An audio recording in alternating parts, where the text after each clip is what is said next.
കേരള സംഗീത Nataka academy പുരസ്കാരങ്ങൾ പ്രഖ്യാപിച്ചു. കൂടിയാട്ടം ആചാര്യൻ വേണുജി, ഗാനരചയിതാവ് കൈതപ്രം ദാമോദരൻ നമ്പൂതിരി, നാടകകൃത്ത് ജയപ്രകാശ് കുളൂർ എന്നിവർക്ക് ഫെല്ലോഷിപ്പ് സമ്മാനിക്കും. 22 പ്രതിഭകൾക്ക് ഗുരുപ്രതിഭാ പുരസ്കാരവും നൽകും. നാട്യകലയുടെ ആചാര്യനായ വേണുജി ചെറുപ്രായത്തിൽ തന്നെ ഗുരുകുല സമ്പ്രദായത്തിൽ കഥകളി അഭ്യസിച്ചു. Koodiyattam, Kathakali, classical dance, folk art എന്നീ വിഷയങ്ങളിൽ അഗാധമായ പാണ്ഡിത്യമുള്ള നാട്യ ആചാര്യനാണ് വേണുജി.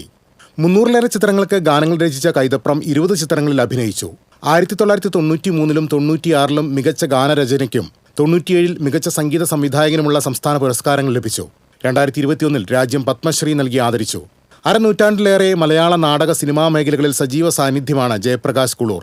നാടക സിനിമാ മേഖലകളിൽ 30-ലധികം സിനിമകളിൽ അഭിനയിച്ചു. സൂര്യ ഫെസ്റ്റിവലിൽ 75ഓളം നാടകങ്ങൾ അവതരിപ്പിച്ചിട്ടുണ്ട്. 50,000 രൂപയും ഫലകവും പ്രശസ്തിപത്രവും ശില്പവും അടങ്ങുന്ന ഫെല്ലോഷിപ്പാണ് ഇവർക്ക് സമ്മാനിക്കുക. അക്കാദമിയുടെ അവാർഡിന് 18 പേർ അർഹരായി. ജീവിതം കലാപ്രവർത്തനത്തിന് സമർപ്പിക്കുകയും പല തലമുറകളെ പ്രചോദിപ്പിക്കുകയും ചെയ്ത പ്രതിഭകളെയാണ് ഗുരുപൂജ പുരസ്കാരത്തിന് തെരഞ്ഞെടുത്തത്. അക്കാദമി അവാർഡ് ഗുരുപൂജ പുരസ്കാര ജേതാക്കൾക്ക് 30,000 രൂപയും പ്രശസ്തിപത്രവും ശില്പവും സമ്മാനിക്കും. പുരസ്കാര സമർപ്പണ തീയതി പിന്നീട് അറിയിക്കും.